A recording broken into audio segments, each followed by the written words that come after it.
Olá, sejam todos muito bem-vindos. Tem início agora mais um programa AbraTalks, uma iniciativa da Abrafiltros e também das revistas TAI e Revista Meio Filtrante, que conta com o patrocínio do Grupo Supply Service e a divulgação da TV Filtros no YouTube. Aliás, você que nos assiste no YouTube, seja muito bem-vindo.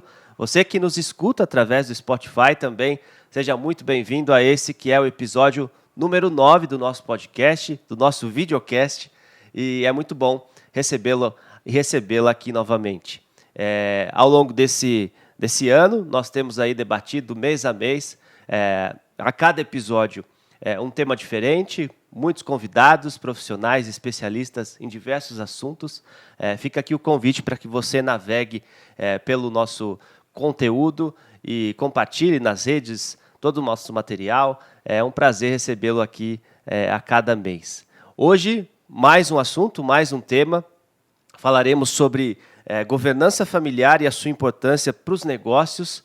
E temos o prazer de receber ela, que é super especialista no assunto, Laísa Cortes Moura. Seja muito bem-vinda. Obrigada pelo convite. Muito bom. Laísa, esse tema é um tema que tem se tornado recorrente, principalmente porque nós temos agora, lançamos agora nesse segundo semestre, um quadro aqui, um episódio, na verdade um programa, que chama Conversa com o Associado.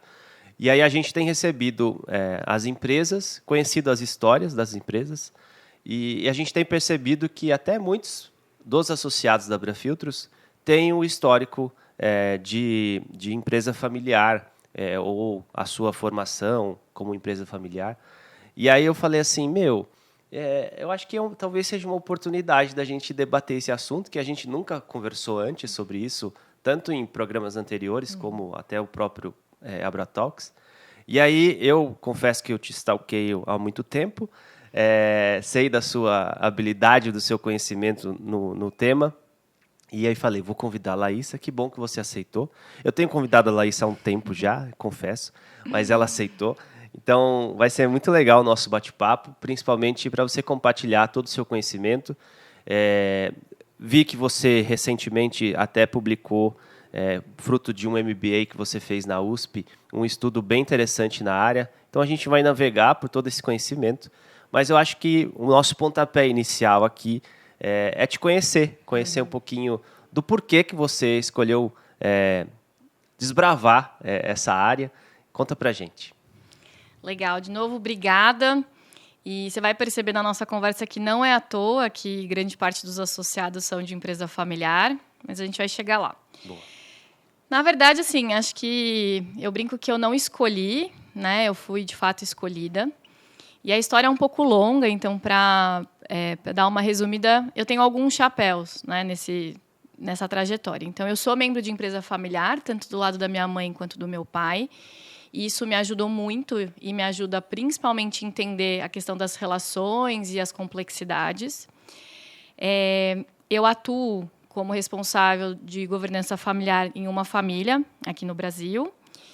E eu dou aula também na Fundação Dom Cabral, na Fiesc, e eu dou mentoria para pessoas. É uma área bem restrita, então eu dou mentoria para algumas pessoas que estão querendo entender um pouco do que é isso, ou até mesmo para membros da própria família que querem tocar essa área ali, né? Então, é um pouquinho disso. Assim, tem um lado bem pessoal também, sim, quase de reconhecer aquilo que minha família já fez por mim e hoje em dia poder devolver para eles. Tem bastante história aí, mas é minha vida e mais ou menos 10 anos. Boa, 10 anos de história.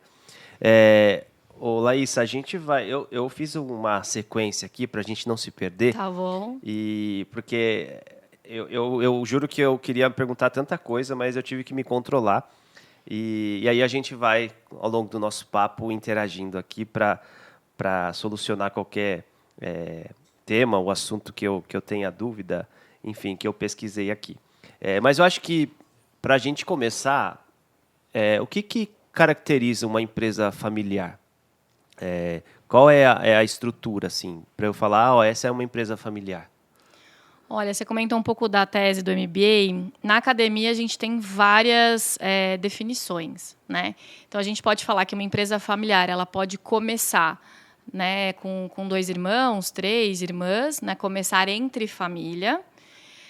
Mas também tem pessoas que acreditam, né, estudiosos, que é a partir do momento que existe a primeira sucessão, tá? Então, de fato, assim, acho que na nossa conversa vai ficar claro que quase tudo é possível, né? Não tem muito um formato. Então, ela é caracterizada muito pela questão da propriedade, de como é tomada a decisão. Tem a característica muito forte do fundador, né? Então, quando a gente está falando de um fundador, aquela empresa é a vida dele, né? O primeiro filho, ou se já tem outros filhos, ele entra ali na contagem também. E o foco dele é a sobrevivência, né? Então, ele está ali para fazer acontecer. Muitas vezes, né, quase sempre, é o ganha-pão da família. Então, e é muito por necessidade também. Acho que isso, no Brasil, a gente tem 90% das empresas são familiares. Por isso que eu falei que não à toa os associados também são.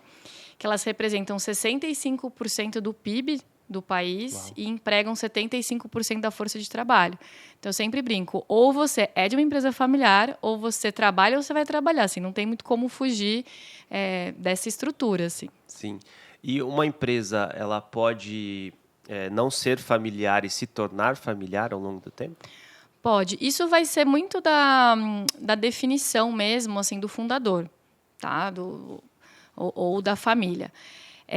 Existem empresas que começam com pessoas, né, com sócios que não são da mesma família, e aí, a partir do momento que vai crescendo e faz a sucessão, ela pode se tornar familiar, e a gente chama de uma empresa multifamiliar, que significa que não é da mesma família. Tem vários casos também. E tem algumas pessoas que, cara, eu criei isso, é o meu sonho, eu não gostaria de passar, e vende. Então, é mais sobre como é o olhar desse fundador ou dessas pessoas sobre o negócio e se eles querem dar continuidade, acho que essa é a palavra principal, do que necessariamente um estilo societário ou área de atuação, por exemplo. Entendi. E você falou da sua pesquisa. Assim, muito se fala que a gente, como você trouxe, são dados bem importantes, né, da representatividade das empresas familiares no Brasil, mas existe uma questão de que a gente tem uma vida útil dessas empresas. Normalmente elas chegam a determinada geração e elas se desfazem. Como que é isso? Esse para mim continua sendo um dos dados mais tristes, né? Então, por enquanto que a gente tem 90% das empresas brasileiras, né? Essa foi uma pesquisa do IBGE, tem uma pesquisa da PwC também, mais recente, de 2019. Só que apenas 5% delas passam para a terceira geração. Então, a gente está falando, né? Assim, olha quantas empresas, né? E na história a gente tem grandes marcas, né? Não vou citar aqui, mas todo mundo conhece alguma que era grande no passado e acabou, né, falindo. E isso tem vários fatores que acontecem, né? Então, a gente tem os fatores internos e externos. E externo, acho que todo empreendedor, independente de ser familiar ou não, passa, né? Seja econômico, político, área de atuação, mudanças, mercado. E o interno vai muito das relações, né? Então, assim, primeiro, como que esse fundador, essas pessoas veem essa empresa, como que as próximas gerações estão sendo apresentadas ou treinadas para esse negócio, qual que é o senso de pertencimento que você tem ali, né? Então, é muito de uma complexidade mesmo. Assim, alguns fundadores que não veem aquele negócio como familiar, então, assim, o meu sonho, eu estou aqui, vou fazer ele acontecer. E tem um quê também, que quando a gente vai falar de sucessão, automaticamente as pessoas vinculam com morte. Né? Sim, verdade. Então, é aquela coisa assim, se eu estou falando que é familiar e eu estou falando em sucessão, significa que eu tenho prazo de validade. E no final, né, do dia, assim, todos nós temos, e não precisa ser o prazo de validade, de fato, do fim da vida. Né? Você pode... Tem casos muito bonitos assim, da pessoa que fez a sucessão e que achou outros caminhos ali para ajudar, como, por exemplo, uma mentoria, né, entre sucessor e sucedido. Então, é bem complexo mesmo, porque você fala, né, de alguém que doou a sua vida toda para fazer aquilo acontecer e, entre aspas, que as pessoas acreditam como interruptor do dia para a noite, ele vai embora. Sim. Você acha que o ponto central é o fundador, nesses casos, da empresa familiar? Depende muito, É. né? Assim, acho que o fundador ele tem características muito claras, né? De novo, é o sonho dele, ele está ali lutando pela sobrevivência. E na área a gente usa um formato, vamos dizer assim, um framework, que são 3 círculos, que foi proposto aí na década de 70 pelo professor John Davis e o Tajuri. Né? O professor John Davis é referência até hoje na área, que são como se fossem 3 círculos, assim. E nesses círculos a gente trabalha a área da família, a área da propriedade e a área do negócio. Então, quando é a primeira geração, não existe essa divisão, é tudo junto. Né? Então, de novo, o fundador está ali, está querendo sobreviver, ele não está muito pensando, às vezes, é quase que no dia a dia. Quando você começa a envolver, né, que sejam os filhos, ou os filhos dos seus sócios, você começa a ter que entender que a pessoa precisa entender por que você gosta daquilo. É quase que uma ressignificação, né? Quando a pessoa assume do que é aquele negócio para ela. Porque assumir por assumir também é difícil. Né? Porque qual que é o seu sonho perante aquilo? Sim. Né? Se você não foi forçado ou caiu de paraquedas, ou você quer muito, esse interesse é muito... precisa estar muito alinhado, né? Não, precisa, e a gente tem vários estereótipos, né? Então, assim, até recente tem aquela série bem famosa da HBO do Succession. Então, alguns dos meus amigos falam, nossa, seu trabalho é isso. Então, tem os estereótipos da pessoa que é herdeiro, não foi preparado, chega aqui no negócio, vai sentar na cadeira X. Então, também tem uma mudança aí cultural. Eu não acredito nessa história, tá? Que fique super claro. Porque a gente tem histórias muito lindas no Brasil e no mundo de empresas, né, que estão aí, que empregam, né, milhares de pessoas e que, de fato, vão pela paixão, sabe? Assim, querem que aquilo ali dê certo e sabem qual que é o impacto que eles têm na sociedade. Boa. A questão dos desafios, você acha que gerir um negócio é mais difícil do que fazer ou conduzir esse processo sucessório? Olha, são complexidades diferentes, né? Então, acho que assim, o negócio, você tem um pouco mais de clareza de como fazer, né? Então, tem técnicas de gestão, você está ali. Agora, quando a gente está falando da família, tem uma complexidade maior que a gente fala, a gente não demite família. Você pode demitir um membro da família do negócio, mas você não demite da família. Né? Então, isso eu acho que é um ponto bem importante. Tem que ter muita conversa e alinhamento, né, sobre o que é essa empresa, quais são os papéis, o que a gente quer do futuro. Uhum. E uma coisa que é legal, assim, o fundador ele escolheu aquilo. Né? Então, será que os seus filhos... Vamos pensar num formato básico. Tá? A primeira geração, um fundador só. Na segunda geração, a gente tem 3 filhos. Então, os filhos foram criados juntos, viram os pais trabalhando, então tem uma relação mais próxima do negócio. Quando a gente vai para a terceira geração, os primos eles provavelmente não foram criados juntos, está mais distante do negócio. Então, assim, esse entendimento do que é ser membro de uma empresa familiar, qual que é essa história, qual que é o legado, o que os avós abriram mão para você ter o que você tem hoje, seja de patrimônio, seja do negócio, às vezes é difícil de entender, assim, parece quase óbvio, né? Mas não é. Então, esse alinhamento, essa comunicação, entender mesmo o que a gente quer junto. Né? Então, a gente fala que cada geração ela precisa repactuar esse sonho. Então, o fundador sabe muito bem. Segunda geração, a gente quer estar junto, a gente quer fazer com que esse negócio prospere. E tem também formatos que independe do negócio principal. Tem muitas famílias que vendem o negócio principal e continuam como uma empresa familiar ou uma empresa investidora, porque elas decidem que elas querem continuar sendo sócios. Né? E aí, na terceira geração e na quarta, então é quase como que cada geração tivesse que mesmo repactuar se eles querem estar juntos. Boa. E é comum que as empresas tenham um plano sucessório para a coisa ser mais saudável? Porque eu fico imaginando assim, vai que uma empresa familiar de 4 irmãos. Uhum. E aí todos, sei lá, chega um momento que aos poucos eles vão morrendo. E aí a empresa vai falir e a família não se envolveu antes ou não teve um plano de sucessão. de novas gerações? Como que isso... Tem alguns caminhos. Eu até recente fiz um post no LinkedIn sobre os papéis, né, dentro desse sistema de empresa familiar. Então, praticamente todos os papéis que um herdeiro, né, pode ter, ele consegue delegar. Então, se a gente está falando de um negócio, ele não precisa ser o CEO.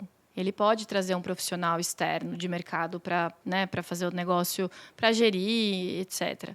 Ele pode trazer um conselheiro externo também. Ele pode... né, as famílias que têm questão de filantropia também. Então, praticamente todos os papéis é possível delegar para outras pessoas fazer. Agora, o papel de você ser acionista ou futuro acionista, você não delega para ninguém. Então, para mim, né, você perguntou um pouco da questão dos planos. Para mim, essa seria a base, sabe? Trazendo um outro dado, assim, só 19% dessas 90% de empresas familiares têm um plano de sucessão. E aí não estou nem dizendo assim um super plano estruturado. Pode ser uma conversa, tem alguma iniciativa frente à sucessão. Uhum. Né? Então, assim, precisa ficar muito claro qual que é o papel. Né? Então, se a gente está pensando num planejamento sucessório, a gente está falando da sucessão da cadeira executiva, a gente está falando da sucessão desses círculos que eu comentei, né? Uma sucessão do patrimônio, né? Num conselho, uma sucessão no círculo da família, por exemplo, para um conselho de família. Para onde a gente está querendo fazer essa sucessão? Eu acho importante falar porque automaticamente a gente pensa em sucessão do negócio. Né? E não é assim. A gente tem vários papéis que um membro de uma família pode exercer. E essa base do futuro acionista, eu falo que até o momento que ele fala eu não quero ser sócio, e aí quase sempre ele vai ter que ser acima de 18 anos para tomar essa decisão, ele tem que ser preparado desde muito cedo. Né? Então, até nessa pesquisa que eu fiz, alguns dos entrevistados, eles comentaram que assim, eles acreditam que a sucessão começa na barriga, quando, né, a pessoa descobre que está grávida, porque a partir do momento que a família vai falar, nossa, quais são os valores, qual que é a história, qual que é a relação que eu vou apresentar para o meu filho que eu tenho com o trabalho, com essa empresa familiar.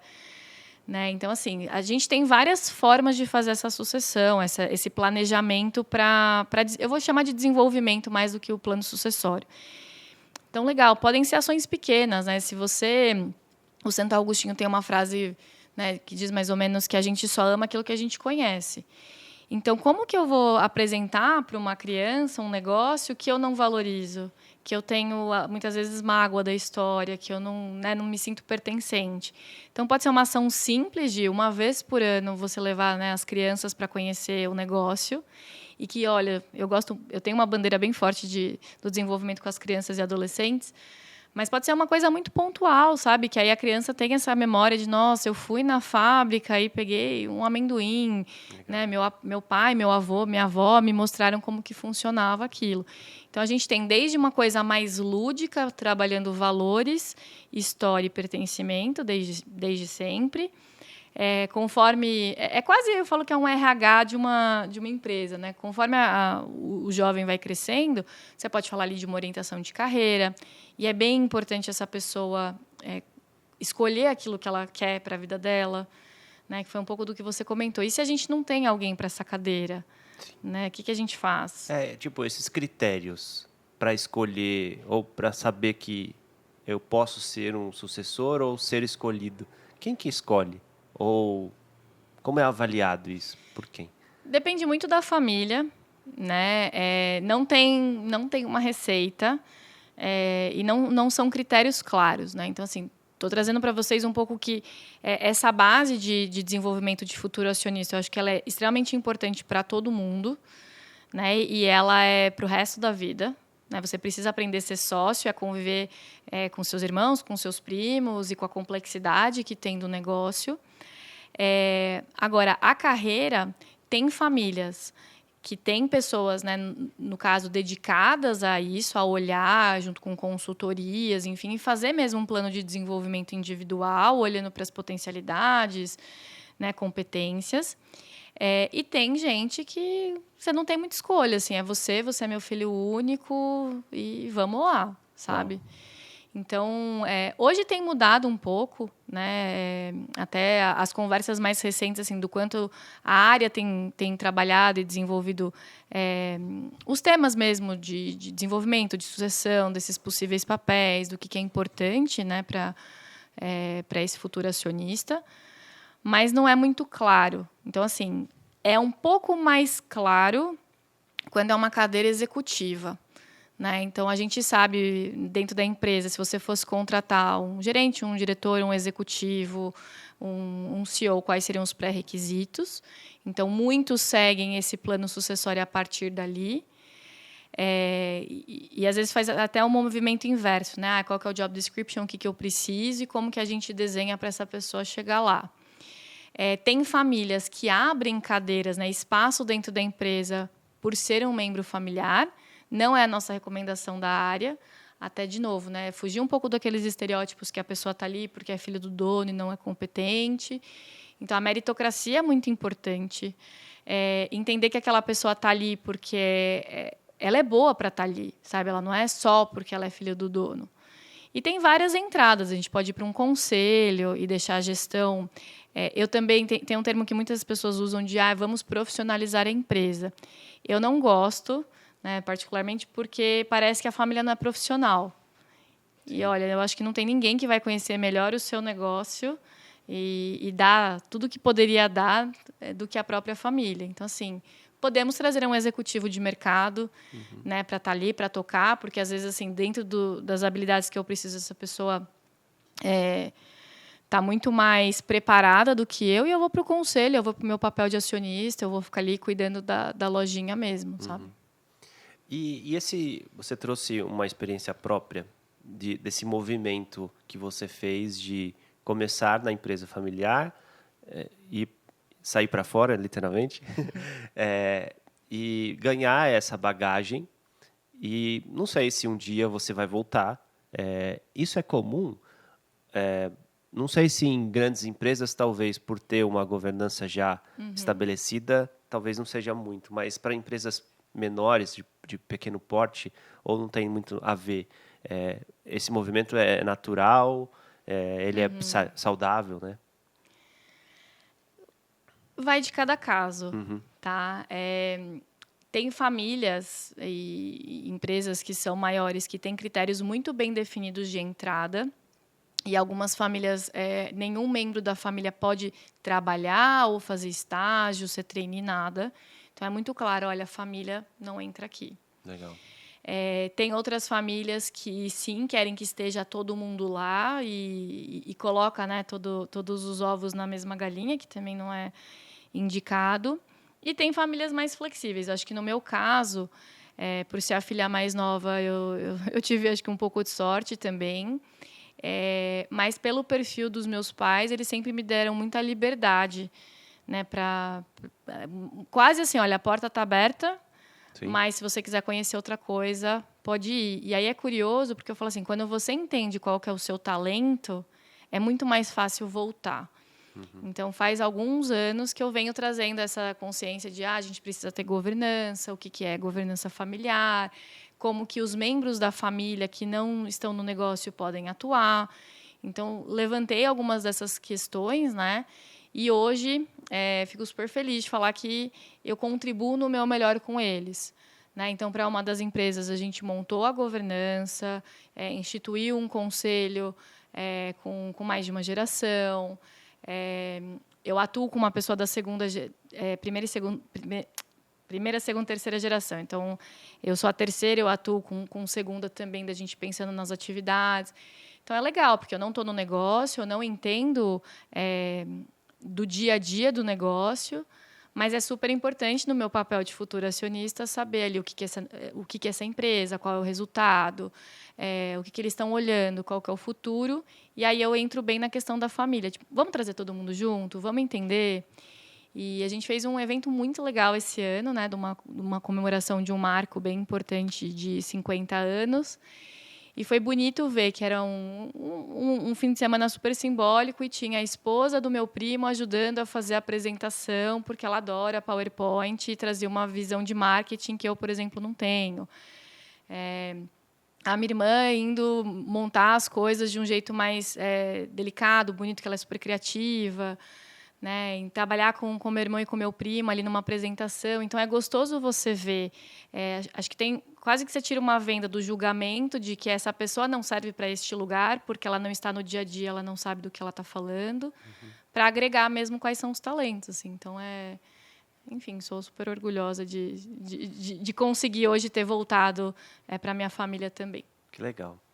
É como ser útil, né? Eu acho que traz uma visão diferente que às vezes se você caísse de paraquedas ou ser obrigado a tal coisa, você não ia conseguir agregar tanto. Que legal lá. Você falou muito de governança agora.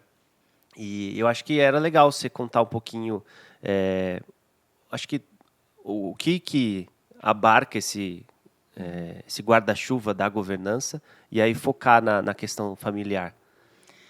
Eu fico muito feliz que o termo ESG trouxe, né, o G muito forte da governança.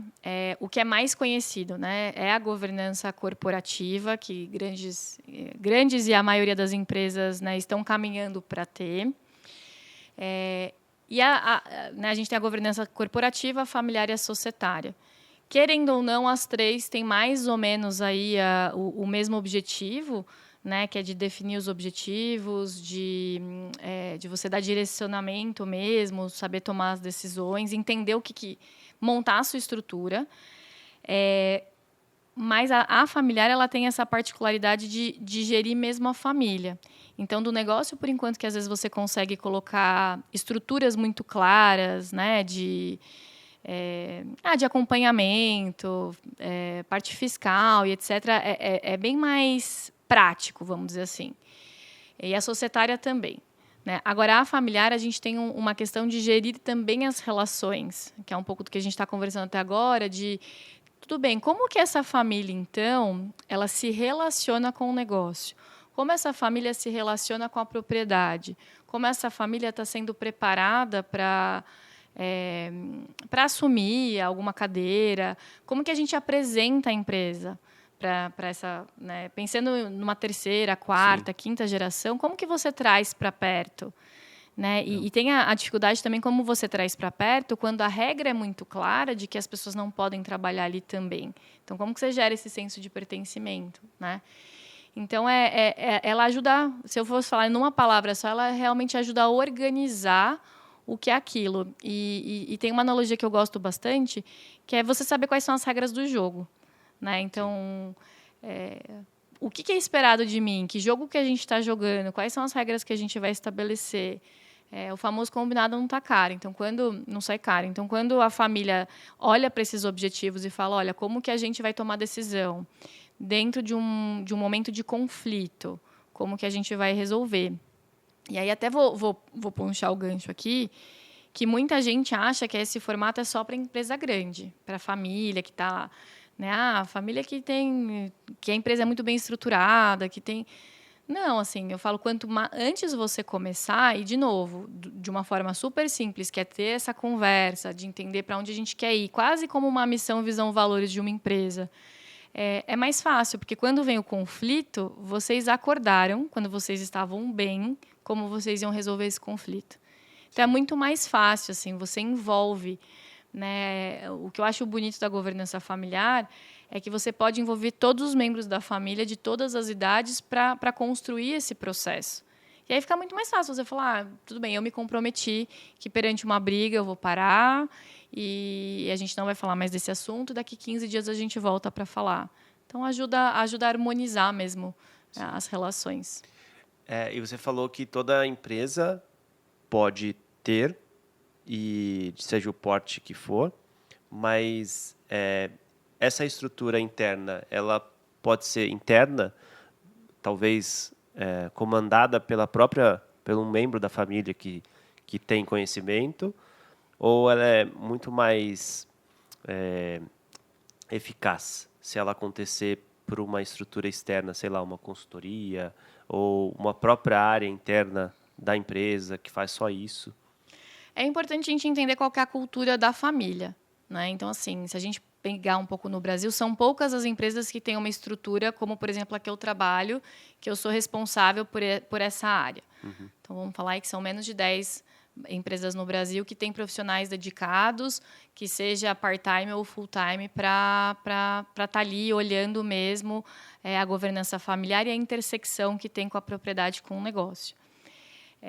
Então, como que as outras famílias fazem, né? Porque a gente tem consultorias que vão ajudar a ter essas conversas, que ajudam a montar essa estrutura, entende qual que é a cultura e o que vai funcionar para aquela família.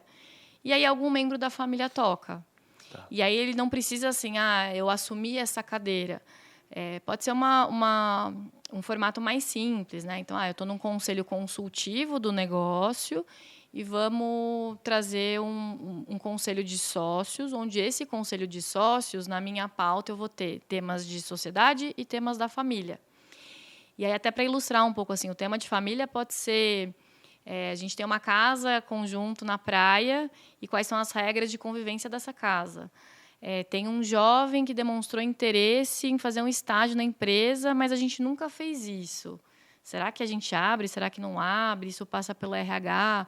Então, tem várias dessas conversas que são bem dos temas mesmo familiares que podem passar por esse conselho.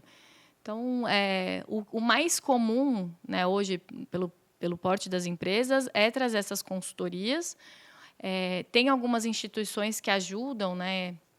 Você conhecendo, entendendo o que outra família faz, você também, entre aspas, sozinho, pode se inspirar e falar, nossa, achei legal que a família faz um ritual de uma vez por ano viajar juntos. Então, a gente não está falando do negócio, a gente não está falando de temas de desenvolvimento, mas o simples fato de estar uma vez por ano intencionalmente convivendo vai ajudar na relação deles. Sim. Isso pode ser tocado pela família. E tem uma figura assim que é bem uma montanha-russa mesmo. Tem momentos que tem ali, porque algumas famílias chegam para a consultoria, eu quero esse formato, eu vi que a família X faz dessa forma, eu quero igual. Não vai funcionar. Sim. Né?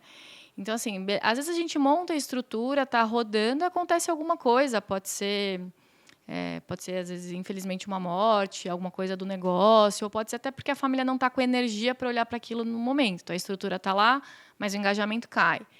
Aí vem alguém falar, escutei que uma família está fazendo isso, vamos fazer uma viagem, o negócio está prosperando mais, precisamos trazer mais gente. Então, é bem contínuo mesmo. Assim. Então, a estrutura ela ajuda, organiza, traz clareza, mas o dia a dia é relação. Sim. E você falou que ela pode ser feita por um profissional, pode ser feita por um membro da família, mas existe a possibilidade de ser uma equipe, meio que de vários tipos de perfis, assim? Sei lá, alguém que vai trabalhar a questão só da área de direitos, mais de lei, não sei. É uma área bem interdisciplinar. Isso é um fato. Assim, mesmo eu, por exemplo, não entro na área jurídica e nem na área corporativa. Meu foco é mesmo a familiar. Então, você precisa plugar outros profissionais. Boa. Seja para quem tem a estrutura, seja para quem tem a consultoria. E a consultoria, muitas vezes, traz esse olhar também, né? Porque dificilmente é um consultor só. Dependendo do tema, eles trazem especialistas ali para ajudar. E algumas famílias, né, que tocam isso entre eles, a gente tem também o apoio da própria equipe, de RH, de comunicação, do jurídico. É a melhor indicação? Não, não é. Mas, assim, se for uma coisa pontual, não vai atrapalhar. Então, a gente fala que não é a melhor indicação para não misturar os assuntos. Sim. Né? Mas, de novo, não misturar os assuntos não significa que a gente quer também ficar burocratizando e trazendo várias estruturas. Uhum. Então, às vezes, alguma coisa ajuda, assim. Um plano de saúde da família, então a RH ajuda porque ele já faz isso para o negócio. A gente vai fazer um evento e tem um designer aqui, a tal da viagem em família. O designer ajuda a fazer. Então, também tem algumas formas mais simples, sabe? Sim. Você falou de conselho consultivo. Qual que é a diferença de um conselho consultivo para um conselho familiar? Bom, são estruturas bem diferentes, na verdade. O conselho consultivo, o foco dele é no negócio e muitas vezes é uma estrutura instituída antes de um conselho de administração. Então, é quase como se fosse um momento onde, né, a empresa começa a ver essa estrutura, traz profissionais externos, né, de mercado para ajudar. Então, é quase mais um foco mesmo no conselho para vir para um conselho de administração, né? E é curioso porque as nomenclaturas, né, tem gente que talvez vai ouvir falar, mas né, na minha família é assim, na minha empresa é assim, mas é o conselho de administração. Então, também tem um pouco de que a gente usa as nomenclaturas para alguns lugares diferentes. Mas o conselho de família, ele é o foco total na família. Então, quando a gente fala que a governança ajuda, né, a organizar e traz clareza, vem muito desse lugar. Então, assim, no fórum de família, a gente vai falar da família. E aí, muitas pessoas às vezes me perguntam, mas o que a gente conversa nesses conselhos, né? O que é?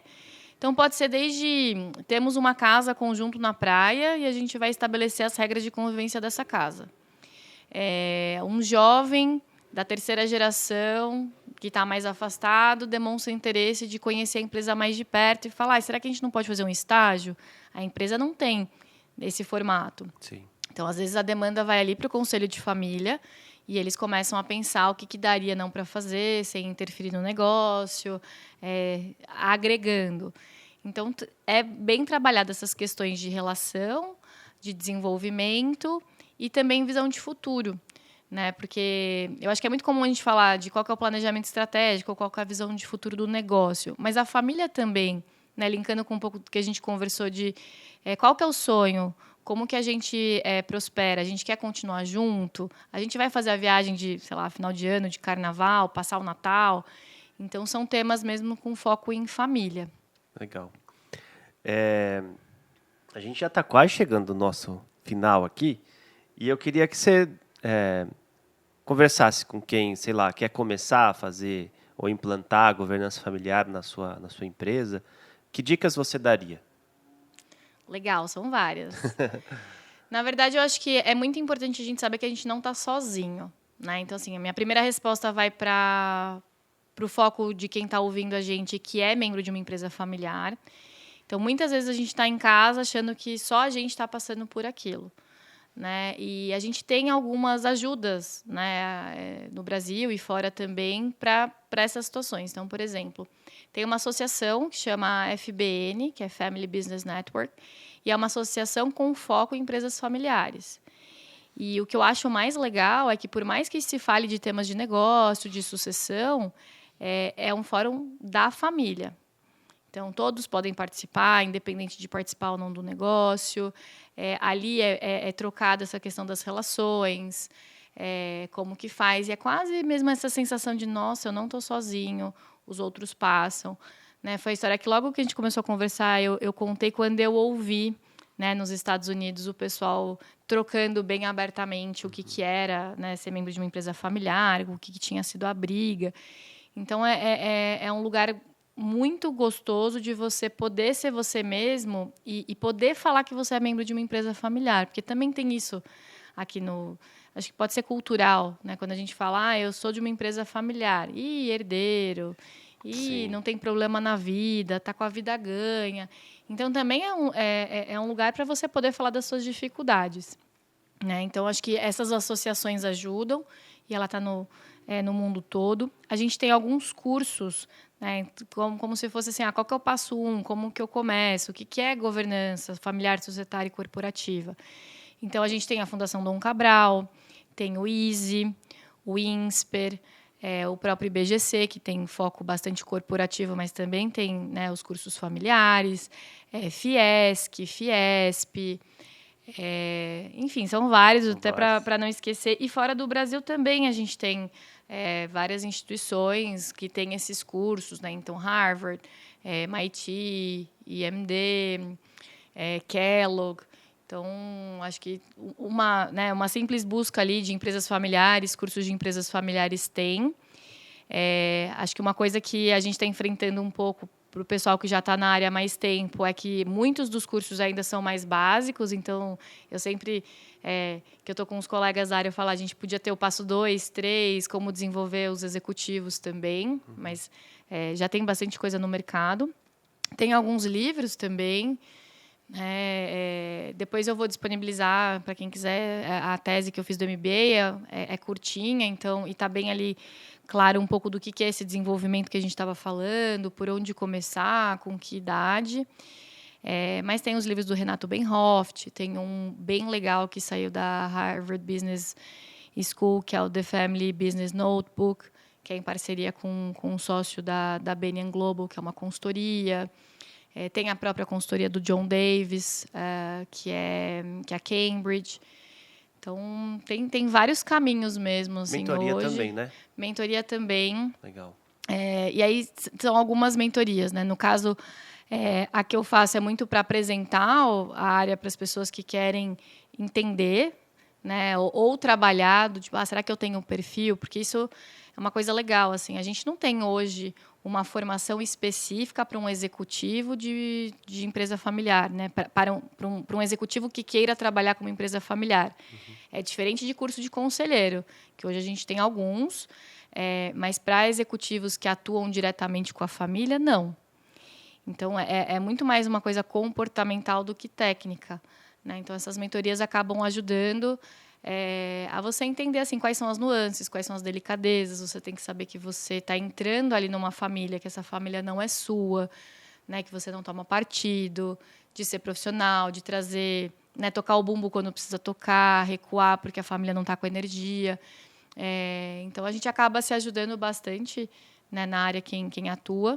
E acaba sendo, basicamente, 3 grandes áreas, né? Então, esses executivos, né, que é o caso, a academia e as consultorias. Então, acaba que todo mundo se ajuda mesmo para trazer informação. Legal. Sabe o que você estava falando, e você falou de cultura? Eu vou retomar só, a gente estava indo para o final, mas eu não me aguento, tá?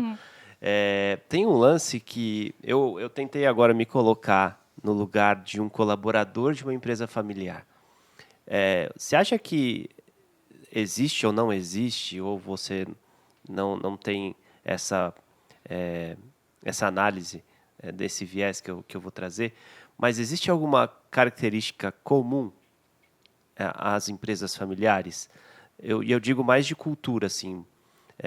Existe algum traço que é marcante e que eu, como colaborador, quando eu vou entrar numa empresa familiar, isso vai ser muito claro e eu preciso estar preparado? Eu vou te trazer um geral, né? Não dá para falar que todas as empresas têm isso. E tem até alguns estudos, mas a paixão é algo que é muito claro numa empresa familiar. Que legal. Então, é um quê de paixão versus sobrevivência. Uhum. Né? Então, tem os ditados, né? O olho do dono que engorda o gado, enfim. Mas é esse momento de, cara, esse negócio é meu, eu preciso fazer acontecer. Vestir a camisa. É um sentimento diferente. Então, quando você tem a figura do fundador ainda na empresa, isso acaba sendo muito presente. Do tipo, você chega em empresas que têm 30, 40, né, 100 anos e fala, nossa, eu conheci o fundador. Foi ele que me ajudou a comprar a minha primeira casa. Que legal. Foi ele que me deu uma oportunidade, porque eu era motoboy e hoje eu sou diretor. Então, tem uma relação muito próxima, né, da família com os funcionários. Assim, isso é legal. E aí eu falo por mim, quando você está convivendo também muito com a família, é uma admiração grande. Sabe, assim, você, por mais que, né, você esteja, no meu caso, eu estou perto, tem todas as complexidades, você ficar mais próximo, você tem também vulnerabilidade, nunca são relações. Sim, sim. Né? Mas isso não tira de você falar, nossa, que incrível, olha o que essa família está fazendo, de você ter orgulho mesmo. Então, eu acho que são alguns elementos, mas a paixão, o orgulho e você ter um senso de dono também, de eu estou ajudando a construir essa história, eu vejo muito mais presente do que, por exemplo, em empresas que não são familiares e que o foco vamos, né, rentabilizar e, quem sabe, vender. Uhum. Né? Então, para uma família vender, normalmente, assim, é porque vai fazer alguma coisa, vamos dizer assim, bem melhor, maior. Então, tem um foco de impacto na sociedade, de devolver para a sociedade. A gente gente está falando aí da maioria das empresas que são, né, de imigrantes que vieram e que o Brasil veio e deu oportunidade também. Então, tem um senso muito diferente, assim, de pertencimento mesmo. Legal quando você fala disso, e aquela interdisciplinariedade que existe entre as áreas e que às vezes em algum momento vocês vão interagir, a governança familiar vai interagir com outras áreas da empresa, talvez a questão do endomarketing, de valorizar toda essa história para o colaborador, seja super importante, né? De novo, assim, acho que a gente... eu vou repetir a frase do Santo Agostinho, mas é porque eu gosto muito dela. Se você entende onde você está, né, vamos lá, a gente trabalha, a maior parte do dia a gente passa trabalhando. Sim. Se você entende onde você está, se você valoriza, se você admira as pessoas que estão com você, a sua energia para trabalhar é outra. Né? Assim, tem dificuldade como todos os lugares, mas assim, você mostrar para aquele colaborador... Né, eu atuo também no Centro de Documentação e Memória. Né? Então, lá dentro da área de governança, a gente tem também esse braço. E é muito legal você ver que tem a história, que tem as fotos, por exemplo, das máquinas, pessoas que X anos atrás trabalharam e vêm procurar porque querem falar, olha, né, um pouco foi graças a essa empresa, a essa família que eu tenho hoje, que eu me desenvolvi. Então, eu acho que é importante, assim, óbvio que eu sou suspeita, mas tem uma importância muito grande de você entender, assim, que a gente falou, né, de ser útil, de colocar os seus talentos a serviço, mas de você entender que você faz parte de algo maior. E aí eu não estou falando da parte financeira, independe de quanto fatura, mas, de fato, para mim, as empresas familiares trazem um quê de liderança muito grande. A figura do fundador... você compra o sonho dele também, né? Ele passa a ser seu. Então, nossa, vamos, o que você quiser fazer, vamos. Sim. Então, eu acho que tem essa diferença de empresas que não são familiares. Muito bom. Bom, estamos chegando ao fim. Eu adorei. Aprendi muito. Laísa está nas redes sociais. Em especial, fica aqui a dica para que vocês acessem o LinkedIn da Laísa. Ela sempre compartilha muito conhecimento desse assunto lá. Vamos colocar o QR Code dela aqui em algum lugar da tela. E aí vocês apontam aí o celular para ter acesso. E ela vai ver se coloca também, né, o seu estudo. Isso. Até você falou do LinkedIn, eu sei que a gente está finalizando, mas é uma área muito fechada, né? E precisa ser, porque a gente trabalha com bastante confidencialidade. Sim. Mas eu tive uma provocação de uma pessoa assim do mercado, de, cara, você olha, né, você está há tanto tempo, você é jovem, por que não compartilhar com pessoas que podem se inspirar e entender que dá para fazer de uma forma simples, começar passo a passo? Então, por isso que meu foco é, de fato, no LinkedIn, então é a rede. E o estudo eu acho que pode ajudar também, assim, tá? É um estudo curto, eu estou desenvolvendo ele também agora, foi uma tese de MBA, mas me pegou um pouco. Então, a gente vai fazer uma publicação internacional numa revista com foco em famílias empresárias. Que legal. E aí, quem sabe, venham outros estudos por aí também. Muito bom. Agradecer a sua presença. Obrigado por ter aceito o nosso convite. É um prazer recebê-la aqui, viu? Muito obrigada.